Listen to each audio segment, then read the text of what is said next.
நம்ம பண்ணையில் வளர்க்குற கோழிகளுக்கு நம்ம எந்த மாதிரியான தீவனங்கள் கொடுத்துட்டு வரோம் அப்படிங்கிறத பற்றி முழுசாக அந்த வீடியோவில் நம்ம பார்க்க போகிறோங்க. வீடியோ பார்க்க வந்த எல்லோருக்குமே வணக்கம். நம்ம பார்த்திங்க அப்படின்னா நாட்டுக்கோழி பண்ணை வச்சுருக்கோம். நம்மகிட்ட பார்த்திங்கன்னா சோனாலி கோழிகளும் இருக்குது.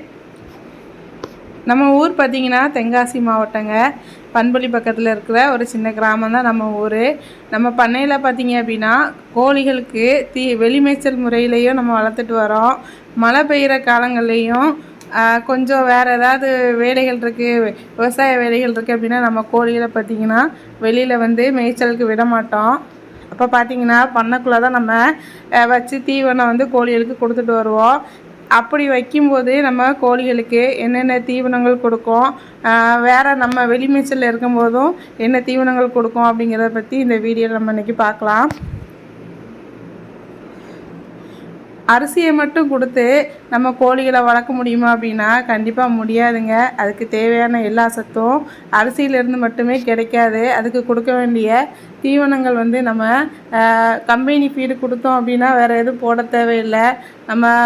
நம்ம தீவனம் வீட்டிலே நம்ம ரெடி பண்ணி போடும்போது அரிசி மட்டுமே அதுகளுக்கு காணாது. அதனால் நம்ம வேறு என்னென்ன பண்ணலாம் அப்படிங்கிறத பார்க்கலாம்.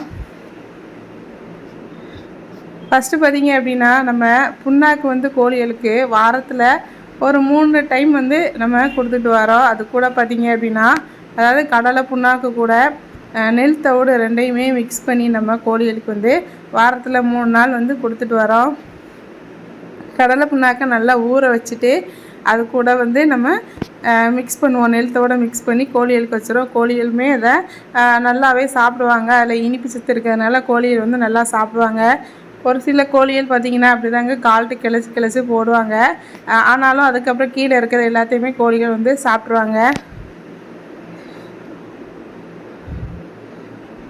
அடுத்து நம்ம பார்த்திங்கன்னா கோழிகளுக்கு மல்பெரி இலைகளை நம்ம இந்த புண்ணாக்கு தவிடு இதோட மிக்ஸ் பண்ணி நம்ம கொடுத்துட்டு வந்துக்கிட்டு இருந்தோம்.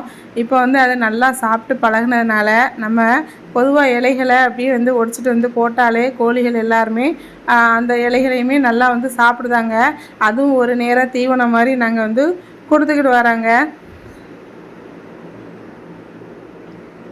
வெளிமேய்ச்சலில் இல்லாமல் பண்ணக்குள்ளே இருக்கிறதுனால ஏதாவது ஒரு பச்சை தீவனம் கொடுக்கணும் அப்படிங்கிறதுக்காண்டி நம்ம மல்பெரி இலைகள் நம்மள்ட்ட நிற்கிங்க. அந்த மரத்துலேருந்து நம்ம நல்ல கொழுந்து இலைகளாகவே நம்ம பறித்து கோழிகளுக்கு காலையிலையும் சாயந்தரமும் போடுவோங்க.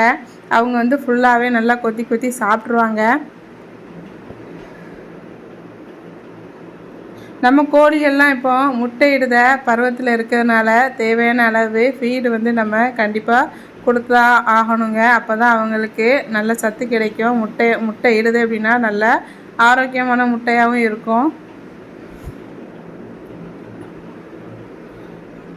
நம்மகிட்ட இருக்கிற இடைவெட்டு நாட்டுக்கோழிகளில் 2 கோழிகள் பார்த்திங்க அப்படின்னா நம்ம அடையில் வச்சிட்டோம். அடுத்து இன்னொரு 2 கோழிகள் முட்டை இட்டுக்கிட்டு இருக்காங்க. இந்த மொட்டைக்கழுத்து கோழியுமே முட்டை இட்டுக்கிட்டு இருக்குங்க. அடுத்து பார்த்திங்க அப்படின்னா நம்ம கோழிகளுக்கு கம்பு சோளம் இதையும் தீவனமாக நம்ம கொடுப்போம்.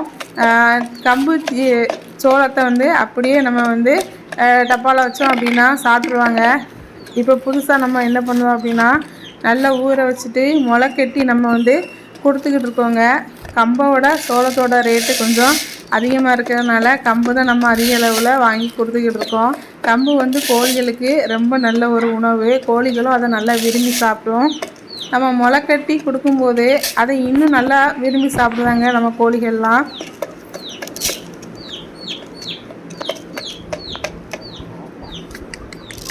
முதல் நாள் நைட்டே நம்ம கம்பு சோளத்தை ஊற வச்சாச்சுங்க. மறுநாள் காலையில் அதை நம்ம ஒரு பையில் முளை கட்டுறதுக்காண்டி தண்ணியெல்லாம் ஃபில்ட்ரு பண்ணிவிட்டு வச்சாச்சு. இந்த பாருங்கள் நல்லா ஊறின சோளம் கம்பு எப்படி இருக்குது அப்படின்ட்டு இதை ஒரு துணியில் அப்படியே தண்ணியை வடிச்சிட்டு நம்ம ஒரு பையில் போட்டு நல்லா இறுக்கி கட்டி வச்சாச்சுங்க.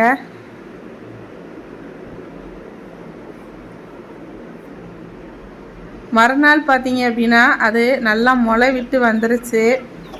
அதை இப்போ நம்ம என்ன செய்ய போகிறோம் அப்படின்னா கோழிகளுக்கு தீவனமாக வச்சுருக்கோம். வச்ச உடனே பார்த்தீங்க அப்படின்னா கோழிகள்லாம் ரொம்ப ஆர்வமாக அந்த தீவனத்தெல்லாம் வந்து சாப்பிட ஆரம்பிச்சிட்டாங்க.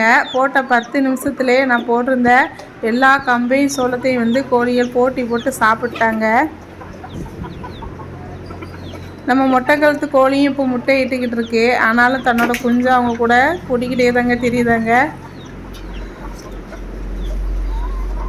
கம்பை வந்து நம்ம முத போடும்போது கோழிகள் எல்லாம் சாப்பிடவே இல்லைங்க. அரிசியை மட்டுமே தான் சாப்பிட்டுக்கிட்டு இருந்தாங்க. கம்பெல்லாம் அப்படி வந்து ஒதுக்கி போட்டிருப்பாங்க. இப்போ பார்த்தீங்க அப்படின்னா நம்ம கண்டினியூவாக வந்து அப்பப்போ நம்ம கம்பு சோளம் அப்படி ஒவ்வொன்று கொடுக்கும்போது எல்லாமே நல்லா சாப்பிட்டு பழகிட்டு இப்போ நம்ம எப்படா பண்ணக்குள்ளே வந்து போடுவோம் அப்படின்ட்டு எதிர்பார்த்து நிற்கிற மாதிரி ஆகிட்டாங்க. நல்லா பழகிக்கிட்டாங்க. இது வந்து முளை கெட்டின கம்பு சோளம் அதை வந்து நம்ம போட்டிருக்கோம். எல்லாமே பார்த்திங்கன்னா நல்லா சாப்பிட்றாங்க.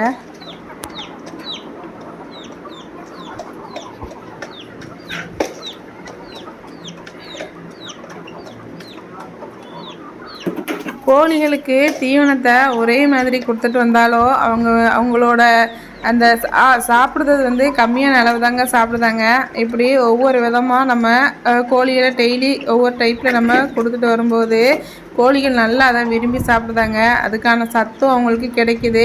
நல்லா கோழிகளுமே நல்லா சுறுசுறுப்பாக ஆக்டிவாக ஆயிடுறாங்க. இப்படி முளைக்கட்டி வரத சோளத்தையும் கம்பு அதையுமே நம்ம சாப்பிட்றதும் ரொம்ப நல்லதுதாங்க. நாங்களும் வந்து இதை கொஞ்சம் சாப்பிட்டுக்கிட்டோம். நல்லா இருந்தது டேஸ்ட் வந்து. கம்பெனி ஃபீடை நம்ம வாங்கி கொடுக்கும்போது நல்லா வந்து க்ரோத் இருக்கும். ஆனால் செலவும் நம்மளுக்கு அதிகமாக இருக்கும். இந்த மாதிரி நம்ம வீட்டிலையே ரெடி பண்ணி இப்போ கோழிகளுக்கு வந்து கொடுக்கும்போது கோழிகளுக்கும் இது நல்ல ஒரு சத்து கிடைக்கிது. நம்மளுக்கும் பார்த்திங்க அப்படின்னா தீவன செலவு ரொம்பவே வந்து நல்லா கம்மியாகுதுங்க. வெளியில் மேய்ச்சலில் இருக்கும்போது கோழிகளுக்கு பார்த்திங்கன்னா தீவனம் வந்து ரொம்ப கம்மியாக தாங்க செலவாகிக்கிட்டு இருந்துச்சு. இப்போ நம்ம பண்ணைக்குள்ளே வச்சுருக்கும்போது கோழிகளோட தீவன செலவு கொஞ்சம் அதிகம்தான். ஆனாலும் வெளியில் வந்து புழுக்கள் சாப்பிடுவாங்க, கரையான் சாப்பிடுவாங்க, எல்லா இலைகளையுமே கொத்தி சாப்பிடுவாங்க. ஆனால் நம்ம இப்போ ஃபார்முக்குள்ளே வச்சுருக்கும் போதே அவங்களுக்கு வந்து நம்ம கொஞ்சம் கொஞ்சம் நல்லா சத்து கிடைக்கிற மாதிரி ஒவ்வொரு தீவனமாக கொடுத்தோம் அப்படின்னா தான் அந்த கோழியும் ஆரோக்கியமாக இருக்கும். முட்டை இடுறதுக்காண்டி நம்ம வளர்க்குற கோழிகள் வந்து நல்லா முட்டை ஆரோக்கியமான முட்டையும் இடுவாங்க. வெளி மேய்ச்சலில் இருந்து கோழிகளை நம்ம பண்ணைக்குள்ளே வளர்க்க ஆரம்பித்ததுக்கப்புறம் ஒரு 1 வீக்குக்கு அப்புறம் கோழி பார்த்திங்க அப்படின்னா வெயிட் வந்து மெலிஞ்சது மாதிரி இருந்ததுங்க. வெளி மேய்ச்சலில் இருக்கும்போது நல்லா வந்து வெயிட் போட்டிருந்துச்சு. கோழிகள் வந்து உள்ளே இருக்கும்போது கொஞ்சம் சுறுசுறுப்பும் கம்மியாயிடுச்சு. வெயிட்டுமே கோழிகளுக்கு வந்து கம்மியாயிடுச்சுங்க. இப்போ நம்ம இந்த மாதிரி தீவனங்களை ஒன்று ஒன்றா கொடுத்துட்டு வரும்போது மறுபடியும் கோழிகள் பார்த்திங்கன்னா நல்லா கொஞ்சம் ஆக்டிவ் ஆகிட்டாங்க. தீவனங்கள் வந்து நல்லா சாப்பிடுதாங்க. இல்லை அப்படின்னா நம்ம வச்ச தீவனம் வந்து கம்மியான அளவு தான் வந்து சாப்பிட்ருப்பாங்க. இப்போ நம்ம இப்படி விதவிதமாக ரெடி பண்ணி கொடுக்கும்போது நல்லா சாப்பிட்ருதாங்க. மிச்சமே இல்லாமல் எல்லா ஃபீடையுமே வந்து நல்லா சாப்பிட்ருதாங்க. கோழியெல்லாம் ஆக்டிவாக இருக்குது. நல்லா வந்து குரோத்துமே மறுபடியுமே வர ஆரம்பிச்சிருச்சு கோழிகளுக்கு. முட்டை இடுறது பார்த்திங்க அப்படின்னா இப்போதைக்கு நம்ம அசில் கோழிகள் மட்டும்தான் வந்து முட்டை இட்டுக்கிட்டு இருக்காங்க. நாட்டுக்கோழிகளும் விடுதாங்க. அதை நம்ம அடையில் வச்சுக்கிட்டு இருக்கோம். சோனாலி கோழிகள் பார்த்திங்கன்னா இன்னும் முட்டை இட ஆரம்பிக்கலைங்க. ஆனால் முட்டை இடுற ஸ்டேஜில் தான் இருக்குது. நாட்டுக்கோழி முட்டைகளும் நம்ம அசில் கோழி முட்டையும் பார்க்குறதுக்கு ஒரே மாதிரி தாங்க இருக்குது. எந்த ஒரு டிஃப்ரெண்ட்டுமே எங்களுக்கு வந்து தெரியலை. எல்லாமே ஒரே மாதிரி தான் இருக்குது. நம்ம ரெடி பண்ணி கொடுக்குற தீவனங்களை கோழிகள் பாருங்கள் எவ்வளோ ஆர்வமாக வந்து போட்டி போட்டு சாப்பிடுதாங்க அப்படின்னு பாருங்கள். எல்லா கோழிகளுமே நல்லா வந்து சாப்பிட்டாங்க. நம்ம போட்ட அந்த முளைக்கட்டின கம்பையும் சோளத்தையும் பார்த்திங்கன்னா நல்லா சாப்பிட்டு ஃபுல்லாகவே சாப்பிட்டு முடிச்சிட்டாங்க.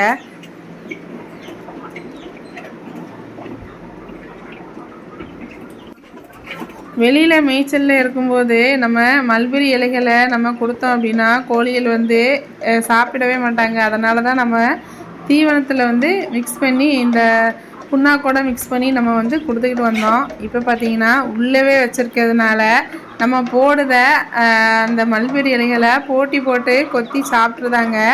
இந்த வெள்ளைக்கோழி பாருங்கள், இது வந்து அடையில் நாங்கள் வச்சுட்டோம். அதோட குஞ்சு தான் அது பக்கத்தில் இருக்குது. மேய்ச்சலுக்காண்டி வெளியில் திறந்து விடுவோம் அடைக்கோழியை. அப்போ வந்து அவங்க குஞ்சோடு வந்து இற சாப்பிட்டுட்டு அவங்க உள்ளவே நல்லா படுத்துக்கிடுதாங்க. அந்த குஞ்சும் பார்த்திங்கன்னா நல்லா வந்து அந்த கம்பு சோளத்தை சாப்பிடுதுங்க.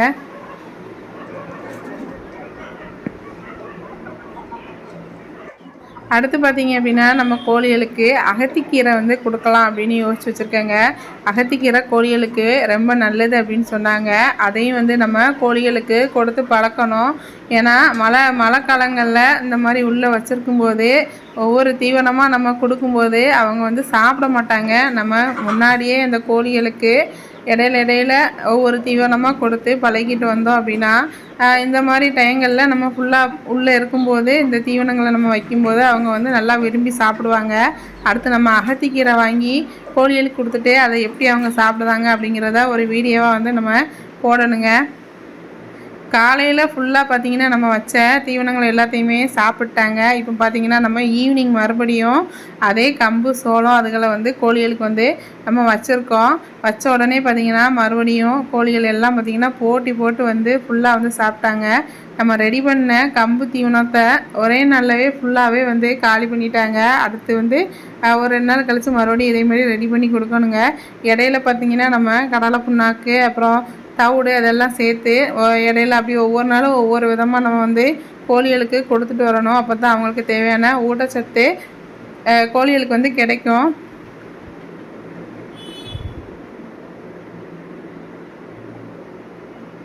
எவ்வளவு தான் நம்ம முயற்சி பண்ணாலும் இந்த கோழிகள் பார்த்திங்க அப்படின்னா முட்டையிடுற இடத்த அவங்க இஷ்டத்துக்கே தாங்க தேர்வு செஞ்சுக்கிட்டாங்க. நம்ம ரெடி பண்ண இடத்துல முட்டை வந்து இடுறதே கிடையாதுங்க. மற்ற நேரம் உள்ளே போய் படுத்து கிடக்காங்க. ஆனால் அந்த முட்டையிடுற டயத்துக்கு பார்த்திங்கன்னா பழைய இடத்துலையே போய் முட்டை இட்டுக்கிட்டு இருக்காங்க. அதுக்கு தான் வந்து என்ன பண்ணுறது அப்படின்னு தெரியல. முட்டை எங்கே இட்டுருக்காங்க, எந்த கோழி இட்டுச்சு அப்படின்னு கண்டுபிடிச்சி எடுக்கிறதே ஒரு பெரிய வேலையாக இருக்குங்க. நம்ம சேவல்லாம் பார்த்திங்க அப்படின்னா அந்த நம்ம நாட்டுக்கோழி சேவல் பார்த்திங்க அப்படின்னா அந்த தீவனத்தை வந்து வச்சதை சாப்பிட்டுக்கிட்டே இருந்ததுங்க. ஃபுல்லாக அது வந்து நிறைய சாப்பிட்டுச்சு. நல்லா வந்து ஊறினதுக்கப்புறம் முளையிட்டதுக்கப்புறம் டேஸ்ட் வந்து நல்லா இருக்கிறதுனால எல்லா கோழிகளுமே அதை விரும்பி சாப்பிட்டாங்க. கோழிகள் வளர்த்து அதிலிருந்து நம்ம லாபம் சம்பாதிக்கிறது எவ்வளோ முக்கியமோ அதே அளவுக்கு அவங்களுக்கு தேவையான ஊட்டச்சத்தான உணவுகளை கொடுக்குறதும் ரொம்ப முக்கியம். நம்ம கொடுக்குற தீவனங்கள்லேருந்து தான் அவங்களோட ஆரோக்கியமும் இருக்குது. அதனால் கோழிகளுக்கு நம்ம தீவனங்கள் வந்து தானியங்களாக கொடுக்கும்போது ரொம்ப அவங்களுக்கு நல்லது. முட்டை உற்பத்தி திறனும் நல்லா அதிகரிக்கும். இவ்வளோ நேரம் நம்ம வீடியோவை பொறுமையாக பார்த்ததுக்கு எல்லோருக்குமே ரொம்ப நன்றி.